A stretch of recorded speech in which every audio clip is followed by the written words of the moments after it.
మన జీవితాల్లో కొన్ని క్షణాలు ఉంటాయి. ప్రకృతి మనకు ఎంత శక్తివంతమైనదో గుర్తుచేస్తాయి. గతంలో చూసాం వరదలు, తుఫానులు, వానలు. ఎంత సాంకేతికత ఉన్నా మన ప్రాణరక్షణ మాత్రం మన చేతిలోనే ఉంటుంది. ఇప్పుడు మళ్ళీ అలాంటి పరిస్థితి వస్తోంది. మొంతా తీవ్ర తుఫాను కాకినాడ సమీపంలో తీరం దాటే అవకాశం ఉందని వాతావరణ శాఖ అంచనా వేసింది. ఇది భయపడే సమయం కాదు, సిద్ధమయ్యే సమయం. ఇప్పుడు మీరు తప్పక గుర్తుంచుకోవాల్సిన విపత్తు సమయాలలో 10 ముఖ్యమైన జాగ్రత్తలు ఇవే. మీ సర్టిఫికెట్లు, డాక్యుమెంట్లు, డబ్బు, నగలు వాటర్ ప్రూఫ్ కవర్లో ఒకచోట సురక్షితంగా ఉంచండి. మొబైల్ ఫోన్ పూర్తిగా ఛార్జ్ చేసి పవర్ బ్యాంక్ రెడీగా ఉంచండి.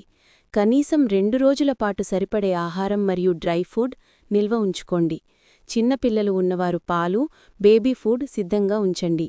ఎలక్ట్రిక్ షార్ట్ సర్క్యూట్లు జరగకుండా ప్లగ్ పాయింట్లు, వైర్లు దగ్గర జాగ్రత్తలు తీసుకోండి.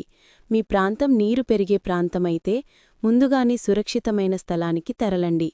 స్థానిక పోలీస్, మున్సిపల్, రెవెన్యూ అధికారుల సూచనలు తప్పకుండా పాటించండి. అత్యవసరమైతే మాత్రమే బయటకు వెళ్ళండి. పెద్దవారిని, పిల్లలను, జంతువులను సురక్షితమైన ప్రదేశంలో ఉంచండి. ధైర్యంగా ఉండండి.